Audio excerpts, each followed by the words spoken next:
Colombia creo que está tomando un camino muy interesante y tenemos hoy dos temas de discusión muy interesantes. Uno es mallas en red inguinal abierta y laparoscópica, cuál utilizar, cuál es la malla ideal, si existe, el- con el doctor Salim Pereira, y cierre del defecto en herniolac. ¿Qué nos dice la medicina basada en la evidencia por el doctor Andrés Hansen? Salim es cirujano general de la Universidad de Antioquia, del Hospital Pablo Tobón y la Central de Especialistas de Sura, y hace parte del grupo de pared abdominal y soporte nutricional del Hospital Pablo Tobón. Bienvenido, Salim. Y Andrés Hansen es cirujano general y cirujano mínimamente invasivo de la Universidad Central de Venezuela. Fue profesor de técnica quirúrgica durante 20 años en la parte de posgrado, coordinador del laboratorio de simulación de la Universidad Metropolitana de Barranquilla, es el gobernador actual del capítulo venezolano del American College of Surgeons y cirujano de la clínica Porto Azul de Barranquilla. Bienvenido, Andrés. Un poquito de la parte de reglas de lo que va a ser este momento, este espacio, esta horita que vamos a tener.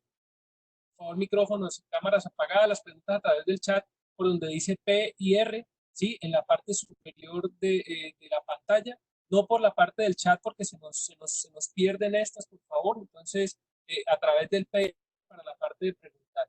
Y a través del chat envíe esta dirección por Google Forms.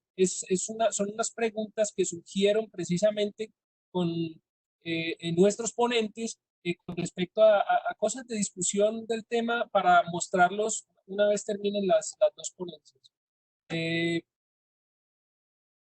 Bienvenido, en el orden estás tú de primero. Puedes empezar tu charla. Buenas noches a todos, muchas gracias Mauro, Luis Gabriel, por la invitación. Espero que dejarles un mensaje un poco claro y no confuso de un tema que es bastante controversial.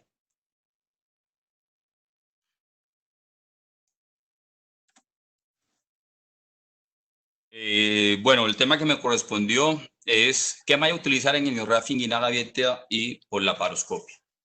El éxito de una hemiorragia inguinal depende de dos cosas. Primero, que el paciente cuando yo lo opere no quede con dolor crónico ni quede con una recidiva. Y uno de los factores que pueden influir en esto, sin duda, es la malla. Pero ¿qué pasa? Realmente Cumberland predijo o dijo que una malla ideal debe tener por lo menos 14 parámetros. Pero actualmente... ¿Nos puedes compartir la pantalla, por favor? El PowerPoint, ¿cómo lo hicimos? Cajita, flecha. ¿Ahí lo tienes? No, todavía no.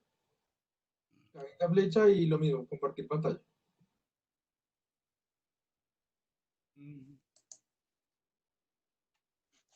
Ya lejos que no me está dejando.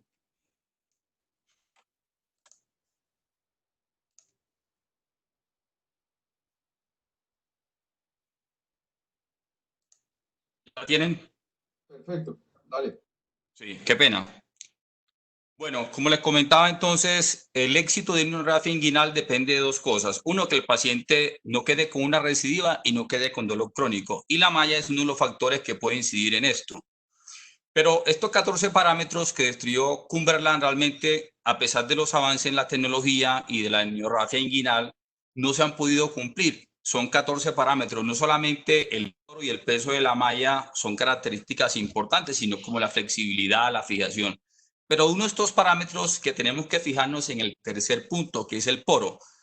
Se define una malla macroporosa cuando el poro es mayor de 75 micras. ¿Y por qué ese tamaño? Porque ese es el tamaño que tiene un fibroblasto. Si obtengo una malla cuyo poro es inferior a 75 micras, el fibroblasto no se va a adherir de forma importante a la prótesis y por ende esta prótesis tampoco se va a adherir al tejido. Entonces ese es el primer punto que tenemos que tener muy claro. Ahora, cuando hablamos de la clasificación de las mallas, en el mundo todavía no hay un consenso definido de cómo clasificarla y lo vamos a ver más adelante. Pero digamos que en términos generales podemos decir que una malla es de alto peso cuando está por encima de 80 gramos por metro cuadrado. Una malla es de bajo peso cuando está por encima de 50, entre 50 y 80 es de mediana densidad y hay alguna clasificación de mallas ultralivianas o de muy baja densidad que son las que están inferiores a 35 gramos por metro cuadrado. Pero entonces cuando voy a operar un paciente, la gran pregunta es ¿qué malla escoger? ¿Y por qué la pregunta? Está sedimentado en la literatura médica que el poro mínimo de una malla macroporosa debe ser entre 1 a 1.5 milímetros. El peso también es muy importante y saber en qué tipo de cirugía y qué tipo de malla yo voy a colocar.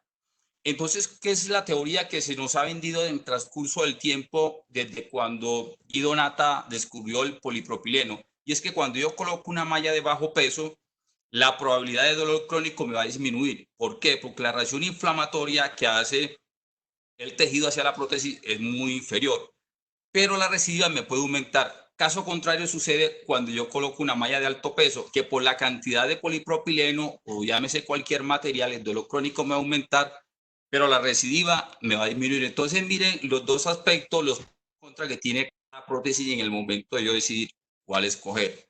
Ahora, veamos qué ha pasado con las prótesis en cirugía abierta, en enografía inguinal abierta.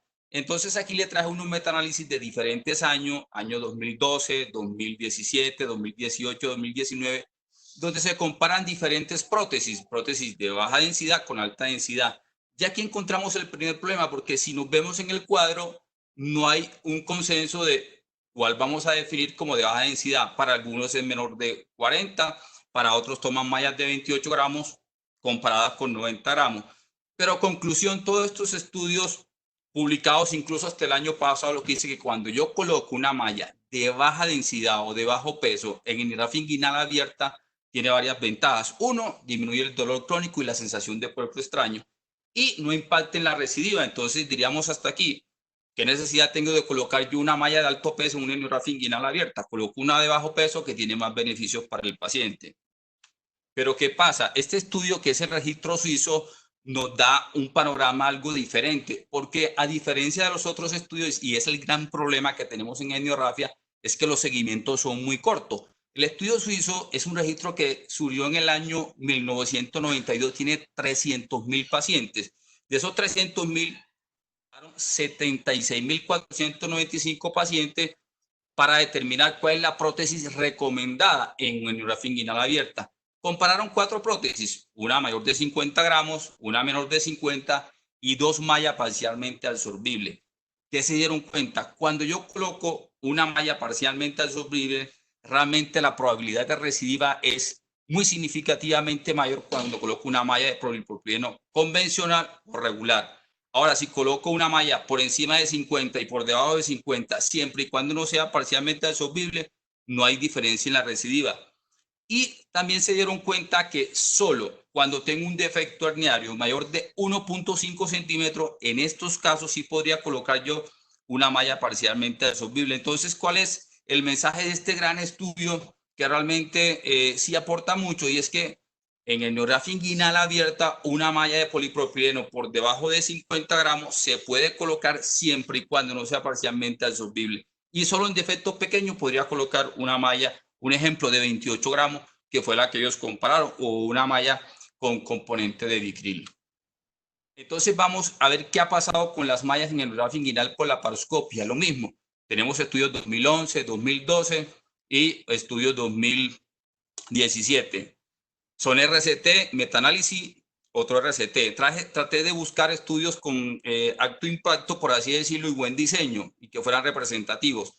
En el primer RCT, que fue 600 pacientes donde se operaron solo TAP, el dolor crónico, no había diferencia de colocar una malla de alto peso con mallas de bajo peso. En el 2012, la recurrencia del dolor crónico realmente no hay diferencia en una malla de alto peso y de bajo peso. Pero ya en el estudio tal trial, que fueron 790 pacientes, cuando compararon una malla alto peso con una ultraliviana de 28 gramos, se dieron cuenta que cuando yo coloco esta malla ultraliviana, la probabilidad de recurrencia es de 3 a 4 veces mucho mayor. Entonces uno dice aquí, con este estudio no es recomendable colocar una malla de ultraliviana en una enografía inguinal por laparoscopia. Seguimos evolucionando y llegamos entonces a 2 estudios importantes. En el año 2019, 2 metaanálisis, una cantidad importante de pacientes, y la conclusión fue prácticamente muy similar, que las mallas de bajo peso aumentan las recurrencias de forma importante. Sin embargo, el dolor crónico y el disconfort realmente es igual en las dos mallas. Compararon mallas menores de 50 con mallas superiores a 50 gramos. Y este estudio, recién sacado del horno, por así decirlo, publicado el 30 de marzo de este año, es un estudio también muy importante, es un metaanálisis que ellos compararon pacientes con alto peso y bajo peso, involucraron tanto TAP como TEP. ¿Qué mallas tomaron ellos? Mallas por debajo de 50 gramos la consideraban de bajo peso y mallas por encima de 70 gramos. Miren que diferente a otros estudios no compara menos de 50 ni más de 50, sino menor de 50 y mayor de 70. Se dieron cuenta que en el seguimiento a 12 meses, cuando yo coloco una malla de bajo peso, la probabilidad de recidiva y el riesgo relativo es 2.21 veces mucho mayor. Entonces nos están dando a entender que definitivamente tenemos que colocar mallas por encima de 70. La recomendación de este estudio es que lo recomendable en este momento, según la evidencia, es que para evitar la menor recurrencia coloquemos mallas de alto peso y que el alto peso es ideal para hernias directas y grandes. Y en cuanto al dolor crónico, no hay diferencia. ¿Qué es lo que pasa? Cuando yo pongo una malla de baja o de alta densidad, en los primeros 3 meses, la sensación de dolor crónico es mucho menor con la malla de bajo peso, pero después que pase el año es prácticamente similar. Pero hay un dato muy importante también que ellos sacaron y por eso se lo puse en rojo. Cuando yo opero una hernia directa o medial, le coloco una malla de bajo peso y además esa malla yo no la fijo, la probabilidad de recidiva es 7 veces mucho mayor. Entonces es un dato muy importante que sale de este estudio. Pero no solo el tamaño y el peso de la malla son importantes, el tamaño también es una condición importante para la cirugía. El tamaño mínimo recomendado para un TEP o TAP es de 15 por 10 centímetros. Pero hay que tener en cuenta el tipo de defecto. Si es directo y supera 3 a 4 centímetros indirecto, la literatura sugiere que este tamaño de la malla debe ser de 12 por 17 centímetros. Ahora, ¿qué pasa con la enografía inguinal abierta, Lichtenstein? Los tamaños mínimos deben ser 90 centímetros cuadrados, que eso equivale a 7.5 por 2 centímetros. Todavía yo tengo ciertas diferencias con colega porque no entiendo cómo una malla de 6 por 11 son capaces de adaptarle un canal inguinal. Pero bueno, es muy respetable. Y esta ranura la puse aquí al lado para recordar nuevamente que solo la ranura en la malla está indicada para enografía inguinal abierta. En enografía inguinal laparoscópica esto puede ser un factor que aumenta la recidiva con algunos efectos importantes sobre los elementos. Pero hay algunas prótesis que son controversiales, que se hablan mucho, y son las prótesis tridimensionales, las prótesis de autofijación o las prótesis biológicas. Veamos las tridimensionales. No hay un impacto importante cuando se comparan con las mallas convencionales. Por el contrario, la configuración de la misma tiene un exceso de material y esto puede generar sensación de cuerpo extraño y más dolor crónico. Y lo otro, que la mayoría de los autores tienen conflictos de intereses con esta malla. Entonces hay que interpretar con mucha cautela los resultados de este tipo de prótesis. En cuanto a la autofijación, la única ventaja que una prótesis convencional es el tiempo operatorio. Más o menos está demostrado que me ahorro entre 11 y 12 minutos con una malla de autofijación, pero son mucho más costosas. Y si nos vamos a las mallas biológicas, aumentan más los seromas, aumenta más el tiempo operatorio de su fijación y aumentan más los costos. Estas mallas realmente no tienen un beneficio sobre una malla convencional. Entonces, digamos, ¿cuál es la sugerencia según la literatura actual? La tendencia es utilizar mallas de mediana densidad, por encima de 50 gramos por metro cuadrado en enografía inguinal por laparoscopia. Pero si el defecto es medial o directo o es una hernia grande, se sugiere una malla ya por encima de 70 gramos. En enografía inguinal abierta, usted puede utilizar una malla menor de 50 gramos siempre y cuando no sea parcialmente absorbible. Y no se justifica realmente mallas tridimensionales, mallas de autofijación o parcialmente absorbibles o biológicas comparadas con una malla convencional o regular de polipropileno. Esta foto se la traje es de Blas de Leso, un marino español que defendió a Cartagena en el siglo XVIII. Blas de Leso tenía muchas limitaciones, era tuerto, era cojo y era manco. Y muchas veces nosotros tenemos limitaciones en los servicios donde trabajamos porque no tenemos todos los elementos realmente para poder operar. Pero sin embargo, a pesar de las limitaciones, hay unos aspectos claros que nunca se deben de pasar por alto. Primero, todo cirujano debe conocer las características de la malla que voy a colocar. Uno, selección adecuada del paciente. ¿Para qué operar un obeso, índice de masa 45 fumador si los resultados van a ser malos?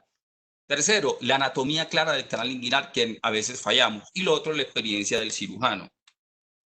Pero ¿qué pasa con las mallas? Sin duda hay mucho conflicto de intereses porque la industria mueve eso y hay que saber interpretar los resultados con mucho cuidado. Y la otra es que hay falta de consenso en los diferentes estudios y por eso son muy heterogéneos porque no se han puesto de acuerdo en los diferentes pesos de la malla. Pero hay algo que en la vida como cirujano siempre nos tiene y nos pasa, que uno se casa con lo que nos da buenos resultados. El cirujano que está casado con mallas de bajo peso, mediano peso y le va bien, puede continuar casado con ello, porque hay algo muy importante y es que la tranquilidad para el cirujano definitivamente no tiene precio. Y algo muy importante es ponerle el alma a todo lo que hacemos, como es el lema del Hospital Donde Trabajo, el Hospital Pablo Tobón Uribe. Muchas gracias.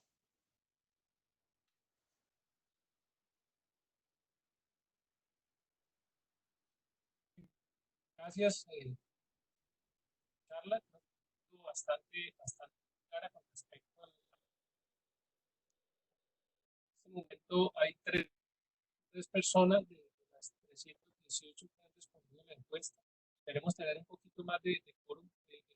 Todas las que se hicieron fueron estudiadas con el doctor Salini y con el doctor Hansen.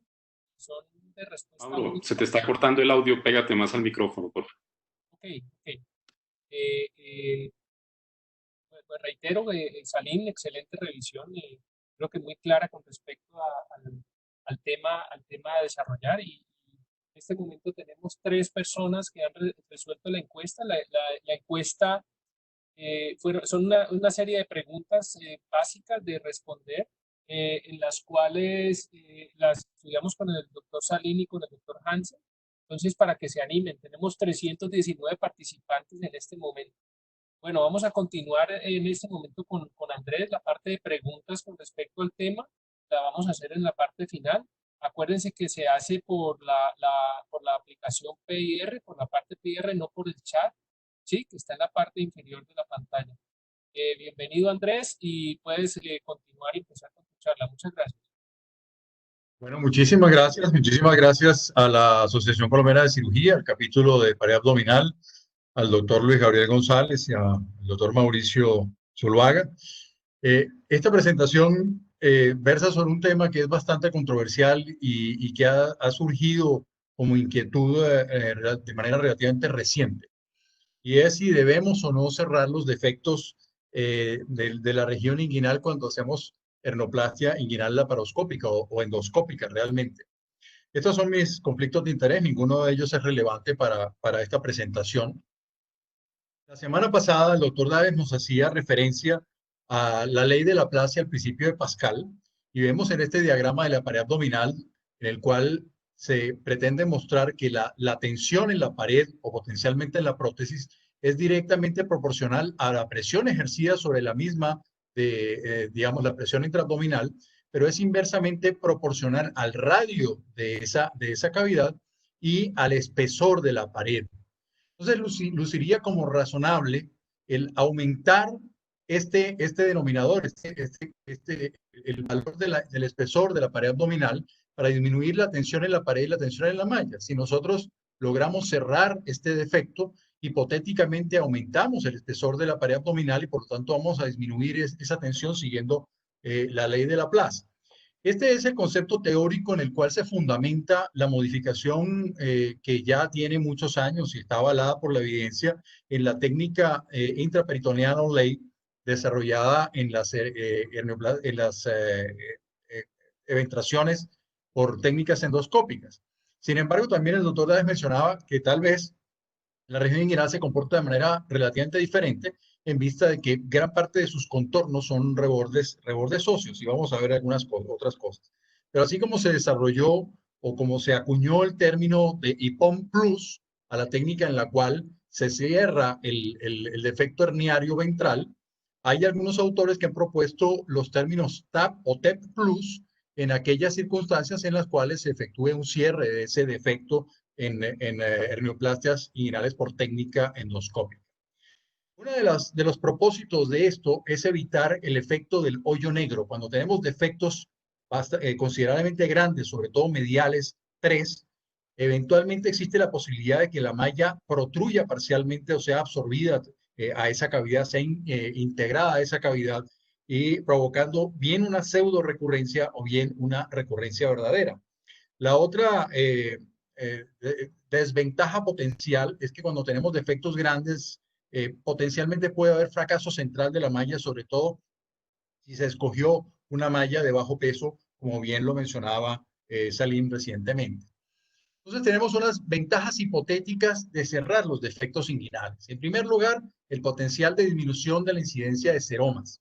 Vamos a ver esto un poquito más adelante porque hay otras estrategias que se han utilizado históricamente para tratar de disminuir la incidencia de seromas con bastante éxito y vamos a ver si realmente hay alguna ventaja en cerrar el defecto para eso. En segundo lugar, cerrar el defecto hipotéticamente proveería un mayor contacto de la malla con la pared inguinal, mejorando la integración potencialmente y tal vez, o también de manera hipotética, disminuyendo las recidivas. Vamos a ver qué dice la literatura o la evidencia en relación a esto. Pero también hay unas desventajas hipotéticas de cerrar los defectos. Existe el potencial de incrementar el dolor, bien sea el dolor nociceptivo posoperatorio temprano o el potencial dolor crónico derivado de incorporar tractos nerviosos en la sutura de ese cierre. Involucra emplear mayor tiempo quirúrgico, requiere de destrezas considerables, importantes para realizar la sutura endoscópica. Esto mejora de manera muy importante cuando se usan equipos de cirugía robótica. También sabemos que es un tema controversial, pero efectuar sutura endoscópica en un espacio limitado, en un plano que no está, digamos, en el piso del trabajo, sino más bien enfrente y algo hacia arriba, es complejo, igual que la realización de anudado intracorpóreo cuando esto no es necesario.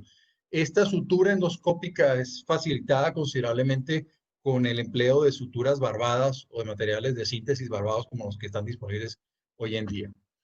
Vamos a evaluar esto utilizando los criterios del Oxford Center for Evidence-Based Medicine, que definió unos niveles de evidencia de acuerdo al tipo de estudio clínico que se haya empleado. Van desde el 1 al 5 y el mejor nivel de evidencia lo tienen los metaanálisis de estudios randomizados, aleatorizados, homogéneos, y el nivel 2, los metaanálisis de estudios de nivel 2.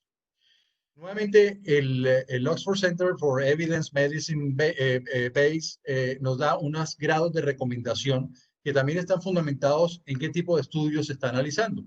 Y vamos a considerar esto, o vamos a utilizar estas dos clasificaciones en el curso de la presentación. La gran mayoría de los defectos potencialmente para cerrar son los defectos mediales 2 a 3. Y aquí estamos viendo el cierre de un defecto medial 2 utilizando el equipo de cirugía robótica Da Vinci SI y material de sutura barbada. Vemos como un defecto de tamaño moderado, probablemente entre 2 y 3 centímetros, puede ser cerrado de manera bastante eficiente y rápida utilizando esta sutura barbada y el equipo de cirugía robótica. Pero nuevamente esto no es tan sencillo cuando se hace con instrumentos convencionales. Por otro lado, estamos afrontando dos estructuras que anatómicamente están separadas, que son el borde inferior del arco del transverso y del oblicuo menor, y lo estamos aproximando probablemente al tracto iliopúbico de manera endoscópica. Aquí vemos otra hernia. Esta es una hernia un poco más compleja, es una hernia lateral con deslizamiento de la vejiga, y dejé un poco de la disección para ver lo complejo que puede ser esto.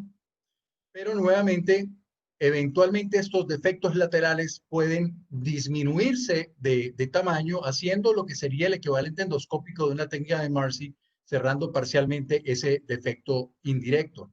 Aquí vemos que ya se logró reducir todo el contenido, incluyendo la vejiga que estaba deslizada, quedan solamente los elementos del cordón, que los vamos a ver entrando en este defecto, que como les digo, es un defecto lateral izquierdo.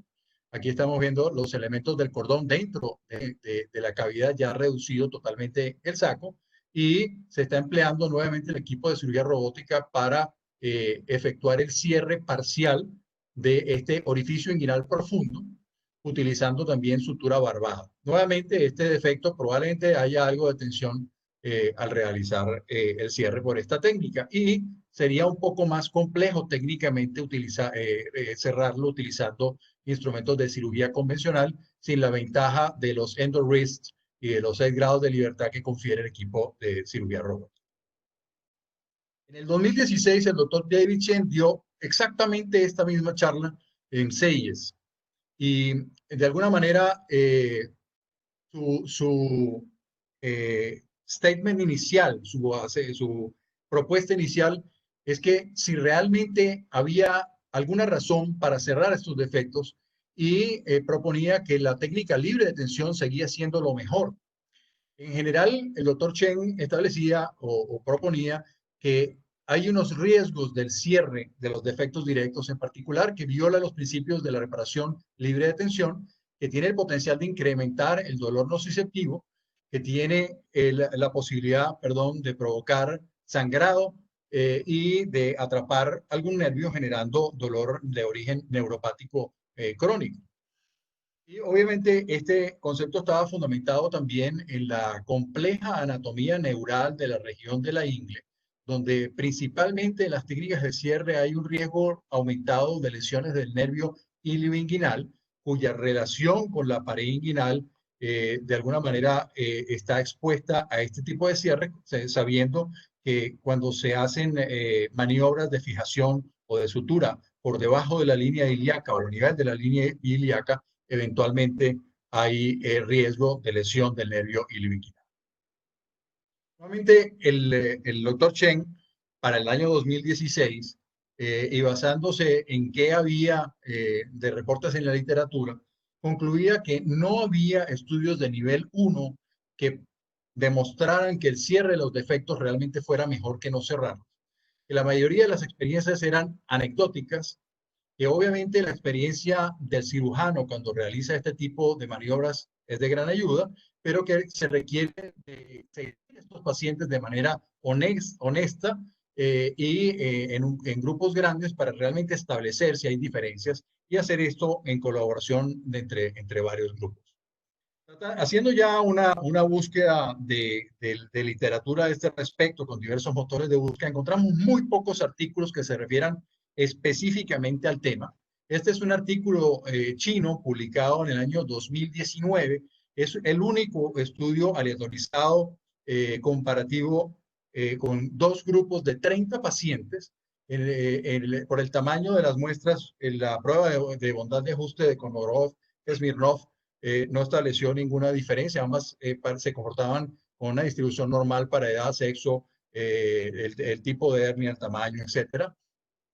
Y ellos compararon la formación de seromas a 7 días, a 1 mes y a 3 meses, bien de forma clínica o por diagnóstico por ultrasonido, los tiempos quirúrgicos, el dolor agudo, el dolor crónico, la estancia hospitalaria, las tasas de recurrencia y las complicaciones posoperatorias.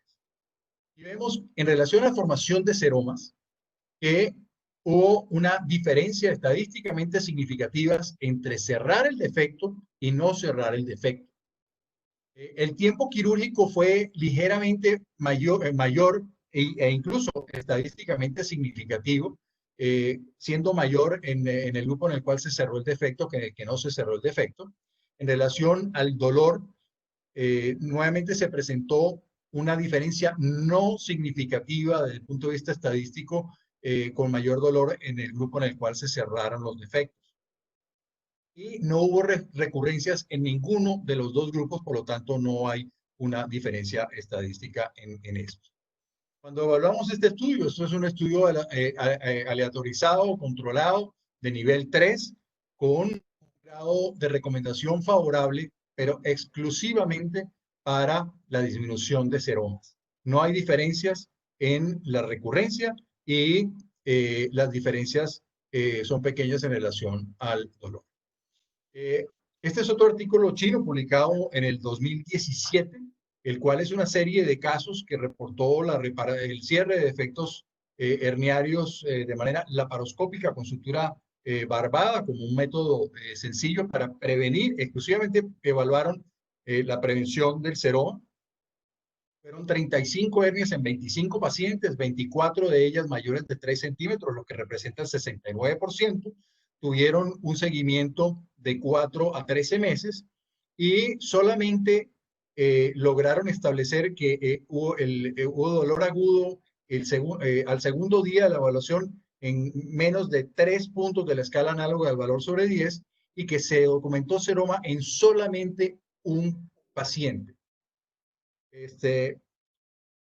Su conclusión es que la técnica es segura, sensible y efectiva y que permite evitar la formación de seromas, así como el riesgo potencial de recurrencia, aunque este parámetro no fue evaluado en esta serie.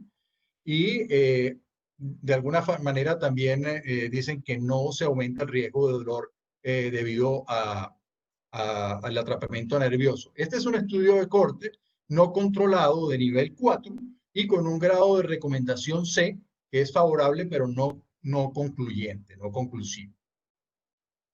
Este artículo publicado en Hernia del 2007 por los doctores Reddy y Sutton, realmente lo que involucra es, a pesar de que del nombre, lo que hacen es una invaginación de la fascia transversalis.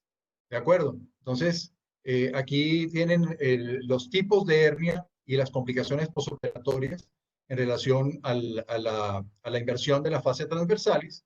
En los pacientes en los cuales se invirtió la fascia transversalis, los seromas fueron menores que en los cuales no se invirtieron y igual ocurrió con el dolor.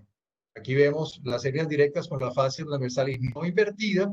Hubo 14.29% de seromas contra 4% en los cuales se invirtió la fascia transversalis, y en relación a dolor no tuvieron dolor en los casos en los cuales se invirtió la fascia transversalis, mientras que reportan 2.86% de tasa de dolor en los que no se invirtió la fascia transversalis, pero nuevamente esto no es un cierre formal, es solamente una inversión de la fascia transversalis.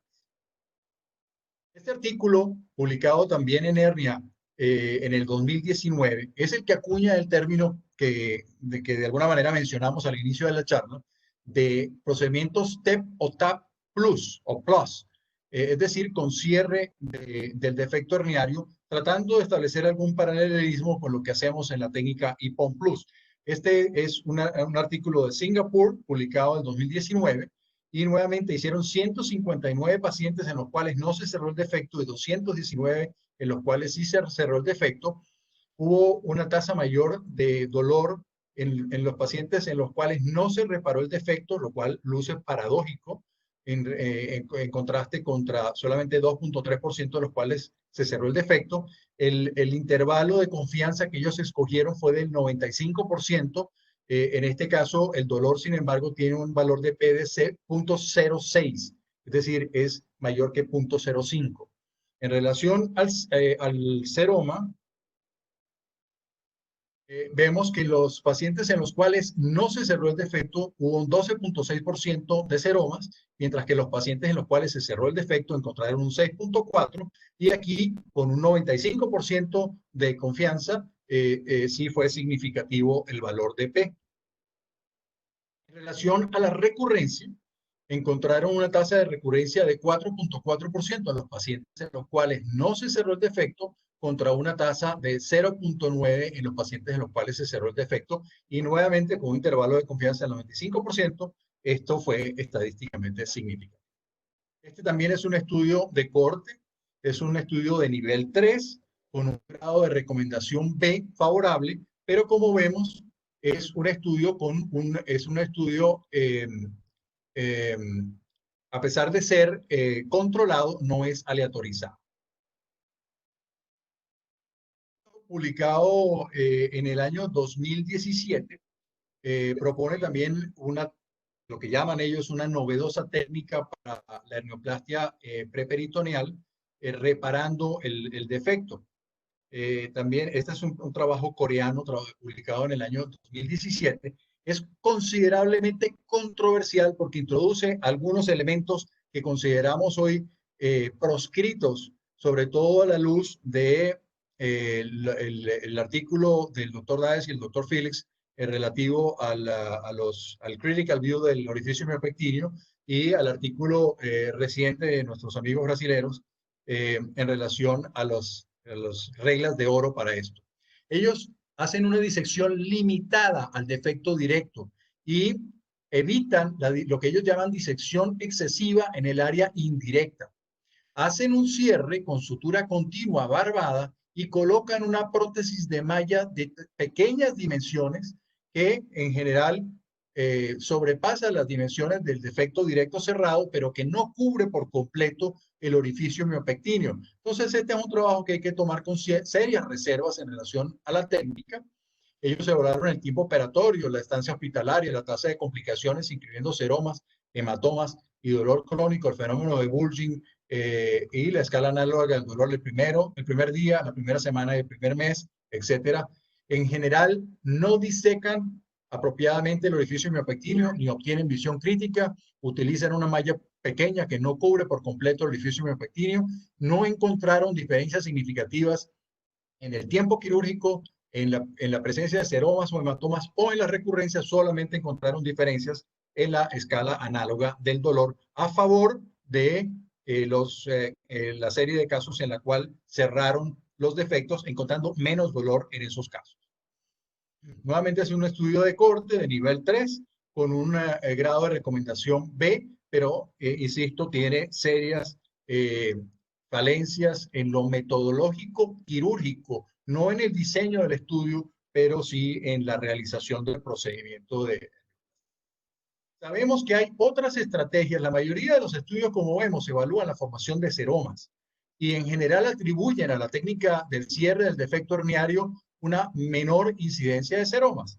Pero hemos visto a lo largo de la evolución de esto que hay otras técnicas que permiten la disminución de los seromas, como es la retracción de la fascia transversalis y su ligadura, utilizando en este caso, como el que estamos viendo, 2 endoloops. Entonces la fascia transversalis debilitada queda invertida hacia el espacio preperitoneal, queda obliterado ese espacio, disminuyendo la incidencia de seromas y en general esta es una técnica sencilla, rápida, que no exige de la realización de sutura y anudado intracorpóreo y que es igualmente efectiva que el potencial cierre de los defectos para esta complicación en particular.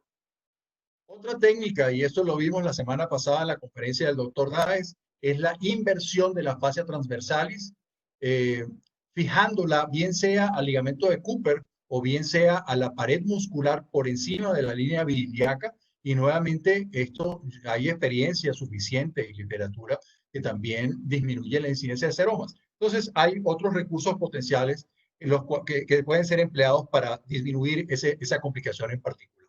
Volviendo a la conferencia del doctor Chen del año 2016, él concluye que el cierre de los defectos puede reducir los seromas, pero no sabe si eso es relevante o si es mejor que otras técnicas. Él aconseja de manera taxativa el ser muy cuidadoso de aquello que no podemos ver. Los nervios de la pared abdominal están fuera de la percepción de la visión endoscópica y existe el riesgo potencial de causar una lesión de nervios. Él es partidario de que en primer lugar no se haga daño, principio hipocrático de primum, el principio del primum non nocere, y en aquellos casos en los cuales estamos preocupados porque haya un defecto grande y haya el efecto de agujero negro, de protrusión de la malla a través del orificio, que incrementemos el tamaño o la gramatura de la malla si esto es una preocupación, que debemos seguir los desenlaces o las evoluciones de los pacientes, y él concluye que la técnica libre de tensión realmente es la mejor. En conclusión, hay un número muy limitado de estudios sobre este tópico. No se dispone a la fecha de revisiones sistemáticas de metaanálisis con nivel de evidencia 1 para sostener la presunción de que cerrar los defectos sea mejor que otras opciones que ya estaban disponibles y que probablemente son algo más sencillas y potencialmente menos riesgosas para prevenir los seromas. Tampoco hay revisiones sistemáticas de metaanálisis con nivel 1 de evidencia para sostener la presunción de que cerrar los defectos disminuye las recurrencias, y la evidencia en lo relativo al dolor nociceptivo o al dolor crónico es confusa, al menos a la fecha. Muchísimas gracias. Andrés, muchísimas gracias por tu intervención. Vamos a empezar la parte de preguntas. Les cuento que la encuesta llegamos a 74 4 respuestas de los presentes. Veo muchas preguntas, ya Salim veo que ha estado respondiendo varias de ellas por el chat. Salim, muchas gracias. Andrés, muchas gracias. Hay una pregunta del doctor Alejandro Martínez de Panamá. La parte laparoscópica recomienda mejor el cierre de los defectos directos o la fijación de la fase transversales, Andrés. Creo que lo respondiste en tu charla, ¿sí? Mauro, se le está oyendo muy entrecortado, no sé si se puede acercar un poco más o acercar su computador un poco más al router de donde sale su Wi-Fi. Sí, estoy pegado a él, Alejo, listo. Dale. Ahí mejoró algo. Ok. La parte del cierre del defecto directo, Andrés, ¿el tamaño es importante o no es importante? ¿O tenemos la opción de la colocación de una malla pesada, de mayor gramaje o de mayor tamaño? ¿Qué recomendación? Fíjate, la recomendación no es mía. Si vamos a los guidelines de cirugía de reparaciones de hernias de la ingle, del grupo Hernia Search y de la Asociación Europea de Hernias, si ustedes ven, en ninguna parte de las guías se recomienda el cierre del defecto, ni siquiera consideran el tema. Lo que sí recomiendan es el uso de mallas de mayor gramatura para esos casos y considerar el empleo de elementos de fijación mecánica invasiva en los casos de defectos mediales 3. Ok, una de las preguntas de la encuesta, precisamente fue esa, y en donde cierra usted los defectos mediales M2 o M3, y el 60% de los encuestados, de los 76 encuestados, respondió que sí los cierra, y los defectos laterales, el 40% los cierra, ¿vale? O sea, este es un tema de bastante controversia, lo vimos en la parte de los estudios. Chinos son los que tienen la gran cantidad de los estudios con respecto a números. Vemos que aquí hay bastante controversia también, de cerrar inclusive la parte del defecto lateral, que es el que más controversia tiene. Casi el 40% está respondiendo de que sí los cerraría, ¿vale? Salim, hay una pregunta de José Antonio Támara, ¿sí? La parte de la malla Ultra Pro, las mallas parcialmente absorbibles, ¿qué piensas de ella? Bueno, Mauro, la verdad es que yo coloqué muchas mallas de Ultra Pro, te soy sincero, pero hace como 3 años que tuve la oportunidad de revisar de forma muy completa las prótesis de acuerdo a los diferentes tipos de cirugía. Me di cuenta que los diferentes estudios, tanto en cirugía laparoscópica como en cirugía abierta, con la malla Ultra Pro se evitan tasas de recidiva incluso 2 a 3 veces con esta prótesis.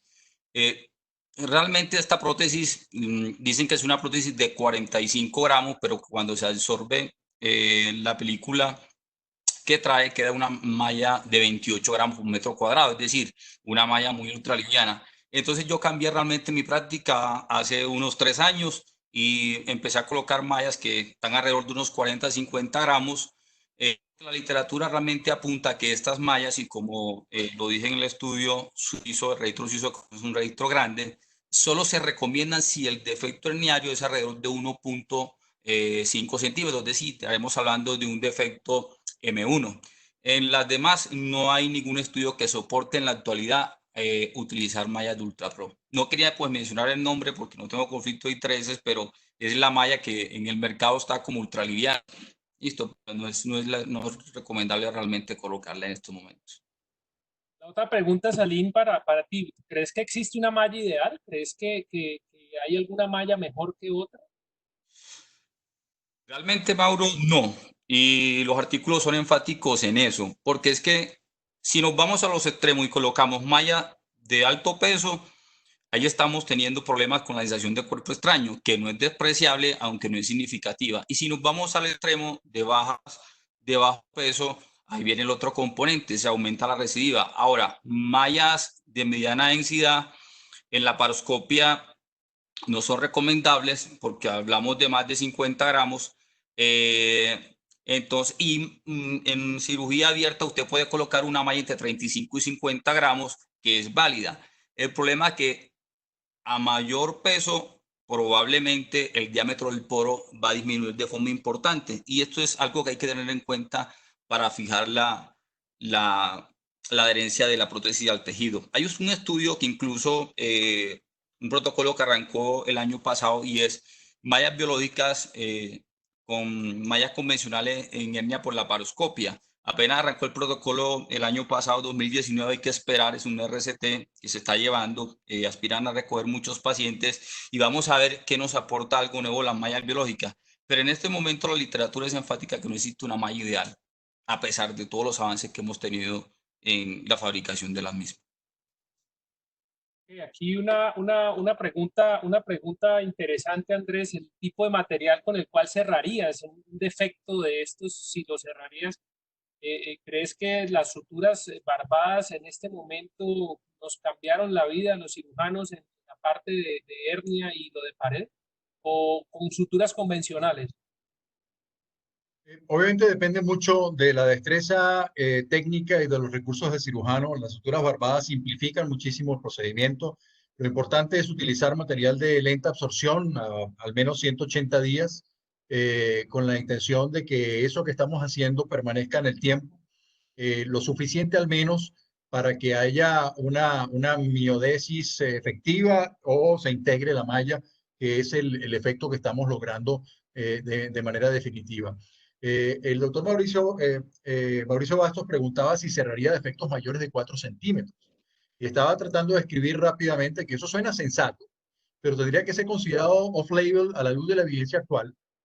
Defectos tan grandes probablemente se comporten un poco más como una hernia ventral que como una hernia inguinal. Sin embargo, estamos aproximando dos estructuras que están anatómicamente lejanas y generando tensión. Eso sería una buena pregunta, el saber si eso que nosotros estamos cerrando con tensión, además contra un reborde óseo limitado, se va a quedar cerrado realmente durante el tiempo que nosotros pensamos que se va a quedar cerrado, al menos hasta que la malla se integre. Yo conversaba este tema con uno de mis mentores y maestros hace tiempo y me dijo, Andrés, tú aprendiste a hacer hernias abiertas con técnica de Bassini y después migraste a hacer técnicas sin tensión. ¿Tú harías un Bassini con malla? Es decir, utilizando una técnica sin tensión y colocando una malla encima. Y la verdad me abrió un poco los ojos porque si nosotros le hacemos esta pregunta a 100 cirujanos que hagan cirugía abierta, van a decir que no tiene sentido porque estamos perdiendo algunas de las ventajas de la técnica sin tensión. Yo sé que hacemos esto todos los días en hernias ventrales. Y nuevamente aquí introduzco el elemento de que depende un poco del tamaño. Defectos muy grandes, probablemente vamos a tener dificultades y una tasa mayor de protrusión de la malla, de pseudorecurrencias, de que la malla se meta dentro de un defecto tan grande o de que no se integre apropiadamente o de que haya más seromas. Pero hasta ahora las recomendaciones van un poco en el sentido de incrementar el peso de la malla, que la gramatura por metro cuadrado de la malla que estamos colocando en esos defectos, de tratar de prevenir los seromas aplanando, obliterando ese defecto, invirtiendo la fascia transversalis más allá que aproximando el borde muscular al tracto iliopúbico, que sería lo que efectivamente estamos haciendo con el cierre con sutura. Definitivamente sí, las suturas barbadas facilitan mucho el procedimiento. Por allí hay experiencias utilizando instrumentos articulados, no robóticos, sino instrumentos articulados para tratar de facilitar esto. No tengo experiencia con eso, con el robot sí, y definitivamente el empleo del robot es considerablemente más sencillo cuando hacemos esto. Una pregunta de discusión. Veo muchos amigos en el chat. Estoy viendo a Mauro, a Mauricio Basto, viéndolos a todos aquí. Un saludo a todos. Una pregunta para salir, y esta también va pues por varias cosas. En un defecto grande, ¿sí? Y va para los dos la pregunta. En un defecto grande, defecto de más de 4 centímetros que no vamos a cerrar, ¿ponemos malla pesada o ponemos doble malla? ¿Cuál creen que es la mejor alternativa? O inclusive, ¿la fijamos o no la fijamos? Ahorita en lo que estamos de la parte de que ya hay suficiente evidencia para decidir no fijar. Estamos hablando de estos defectos mayores de 4 centímetros. Nuevamente, en estos defectos grandes, la evidencia es clara en usar una malla más pesada. Yo no estoy seguro si usaría doble malla. Sé que hay experiencia nacional con eso. La verdad nunca lo he hecho. Eh, de alguna forma, el utilizar una malla pesada podría ser sensato, igual que utilizar elementos de fijación mecánica, y es lo que las guías recomiendan en particular en ese tipo de defectos. Esa fijación mecánica no tiene que ser con tackers, no tiene que ser con elementos de fijación, digamos, comerciales, puede hacerse con sutura. Es algo más difícil porque nuevamente introduce la necesidad de una mayor experiencia y habilidad del cirujano, pero permite ser un poco más preciso y de pronto utilizarlo en puntos donde uno no utilizaría un elemento de fijación mecánica como un tackle helicoidal o un tackle absorbible. Pero sí, en un defecto grande, sin duda, malla pesada y sobre todo en defectos mayores de 4 centímetros o M3 en adelante, considerar elementos de fijación mecánica o fijación invasiva de la malla. De acuerdo con Andrés, lo que reporta la literatura es colocar una malla al menos por encima de 70 gramos por metro cuadrado. En este tipo de defecto también se recomienda que el tamaño no sea el tamaño convencional de 10 por 15 centímetros, sino hay un tamaño de 10 por 17 centímetros. Ahora, la colocación de una doble malla es lo que fisiopatológicamente se conoce que la reacción inflamatoria va a ser mucho más importante y eso implicaría mayor cantidad del material o cuerpo extraño y va a impactar sin duda en la sensación de cuerpo extraño que va a tener el paciente y dolor crónico. Entonces yo no estaría muy a favor de colocar una doble malla, sino más bien una pesada con un tamaño lo suficientemente amplio para cubrir el defecto. Una pregunta muy interesante del doctor Joaquín Sánchez. En adolescentes, ¿malla, no malla o cerramos el defecto? Andrés primero, luego Salim. Repíteme, por favor, porque se cortó y no te entendí. Hola. Una pregunta muy interesante que hacen por aquí del doctor Joaquín Sánchez. En pacientes adolescentes, ¿sí? Pacientes adolescentes con hernias inguinales. ¿Cerramos el defecto? ¿No utilizamos malla o sí utilizamos malla en ese tipo de pacientes? Nuevamente es una pregunta interesante y hay que ver si estamos considerando ese paciente como un paciente pediátrico o como un paciente adulto. Generalmente uno se basa, o al menos en nuestro grupo consideramos cuál es el fenotipo del paciente y las características físicas al momento de hacerlo. Muchos de estos pacientes, si bien son hernias congénitas laterales y podrían ser consideradas como se manejan en el paciente pediátrico, hay que ver las características del defecto, casi siempre son laterales, en cuyo caso, digamos, el cierre no necesariamente está indicado, la reducción sí, pero yo sí, sobre todo si esos pacientes lucen como adultos, fenotípicamente yo les coloco malla. El otro tema en relación a las mallas son las potenciales consecuencias de la reacción inflamatoria alrededor del vas deferens y la posibilidad de que ocasione trastornos de la fertilidad.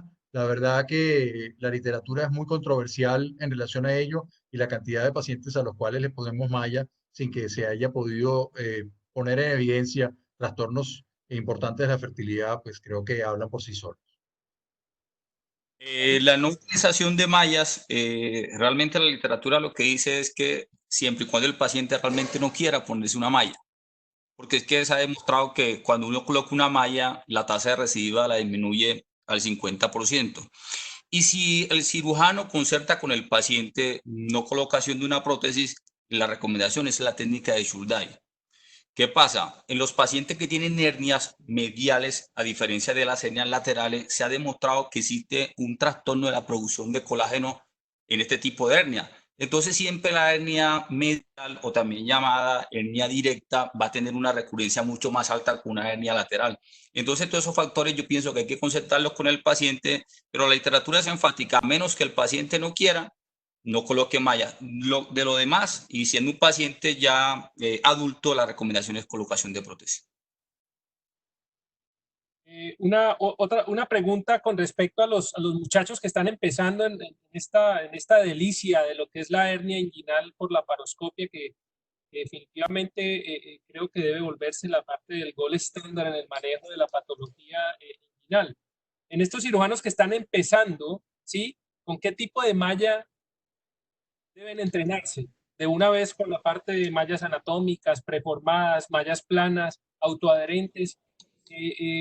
¿Cuál creen que es la mejor recomendación para los muchachos? Yo les podría decir con cuál no comenzaría. Y no comenzaría con una malla autofijante porque el reto técnico del despliegue y de su colocación es un poco mayor. No significa que no la usaría cuando la curva de aprendizaje esté un poco más avanzada, porque tiene algunas ventajas y sin duda es un recurso a utilizar, pero no comenzaría en el entrenamiento con ella. Probablemente algunas de las preformadas son las más amigables para aprender, pero son más costosas y no están universalmente disponibles, de manera que la mayoría van a aprender con malla plana y la técnica que uno enseñe o aprenda para el despliegue es muy importante, el cómo introducirla, el tratar de garantizar que quede una pequeña pestaña de la malla disponible para tomar con el endograsp y desplegarla como si fuera una alfombra que estamos desenrollando o una cortina que estamos desplegando podría ser una buena manera de enseñar esto. Definitivamente creo que la mayoría aprendemos o aprendimos y digamos los que vienen en las siguientes generaciones aprenderán con mallas planas de mediano peso probablemente en la mayoría de las hernias. Podría ser interesante el comenzar colocando preformadas y ya cuando la curva de aprendizaje lo permita en términos de habilidades técnicas, empezar a lidiar con las mallas autofijantes, que pues, representan un reto considerable, sobre todo temprano en la curva de aprendizaje. Salim, tu comentario y quiero cerrar mostrándole la parte de lo de la encuesta, lo de al final de... Mauricio, que siempre en la curva de enseñanza de cualquier tipo de procedimiento de aprendizaje, uno siempre va de lo más simple a lo más complejo. Y la técnica gold estándar más reproducible sigue siendo la técnica abierta. Lichtenstein. Entonces, un cirujano que se está formando por ahí debe empezar. Y posteriormente, cuando domine muy bien la vía anterior, incluso la vía posterior abierta, yo creo que ya con un buen acompañamiento puede dar el siguiente paso a los procedimientos laparoscópicos. Entonces, está muy claro que es la técnica mejor reproducible, que es el Lichtenstein. Ahora, como lo dije al final, realmente hasta este momento no existe superioridad de unas mallas de autofijación o tridimensionales con respecto a las mallas convencionales planas que utilizamos. Probablemente con el transcurrir del tiempo, ya cuando se tenga una experticia mayor, el cirujano, cuando ha tenido mucho bagaje, las puede colocar sin ningún problema, pero no hay evidencia que soporte su uso ni son superiores a una malla plana convencional. Bueno, para terminar, vamos a mostrar el resultado de la encuesta. 294 personas en este momento todavía y la encuesta la respondieron 105 personas. Voy a compartirla.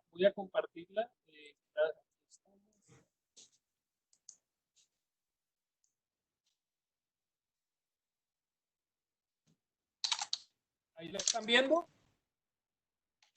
Sí. Respondieron 105 personas de las 330 personas que ingresaron en la noche. La primera pregunta fue: en los 2 últimos años, ¿qué tipo de malla ha utilizado en inguinal abierta? El 70% de las personas colocaron mallas de 35-80 gramos.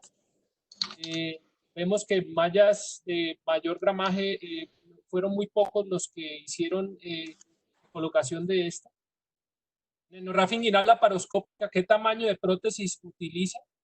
Vemos que la cosa es variada con respecto a las mallas que están entre 12 y 15, 10 y 15 centímetros. Mallas de 12 por 17, solamente 10% la colocan. Creo que y esto va a cambiar un poco. Esto va a cambiar un poco porque es la buena difección y la malla. La malla nunca debe quedar pequeña para la parte de cubrir los defectos. En el seguimiento de los pacientes con el NORAF inguinal laparoscópico, esta es la parte del seguimiento que es muy importante, ¿sí? Y vemos que todo es muy variado y todos tratan de seguir sus pacientes. Casi el 50% de los participantes encuestados colocó de que lo seguía de 3 a 6 meses hasta un año. Si se pudiera elegir un tipo de radiografía del tipo de malla para hernia inguinal, también vemos que la gente respondió entre malla plana y malla anatómica, que es de acuerdo a lo que se preguntó y lo que vimos ahorita, ¿sí? Hay muchos adeptos por la malla anatómica y la malla plana. Yo creo que la malla plana es como por lo que todos debemos tener, y si se tiene las mallas anatómicas, pues no hay ningún tipo de problema de utilizarlas, son muy cómodas. Lo que hablamos del cierre del defecto, bastante controversia. Los defectos mediales, casi el 60% los cierran, ¿sí? La evidencia dentro de lo que vimos que revisó Andrés, pues vemos de que no lo recomiendan mucho, pero ahí está, muchos lo cerramos. Y los defectos laterales, esto también, casi el 35% de las personas cierran los defectos, cerramos los defectos. Para un defecto inguinal grande, aquí está, también hay controversia con respecto a esto, entre 3 y 4 centímetros definitivamente. Aquí está la respuesta de casi el 70% de los encuestados. Y el motivo por el cual usted piensa en cerrar un defecto inguinal, ¿cuál es? Y vemos que el 50% es para disminuir recurrencia, y lo que revisó el doctor Hansen, pues esta es una de las cosas que no tiene alteración en el momento del cierre del defecto. Vía abierta, con técnica de Bassini, colocaría una malla equivalente a cerrar el defecto por vía endoscópica, y el 56% de los encuestados respondió que sí, una malla. Más pronto está el concepto de la distribución de la recurrencia en el momento de colocar la malla. Para dar cumplimiento al tiempo, creo que estamos pasados en este momento 3 minutos. Creo que fue una sesión bastante agradable, bastante productiva. Muchas gracias a Salim, muchas gracias a Andrés por acompañarnos, a casi las 330 personas que estuvieron presentes con nosotros.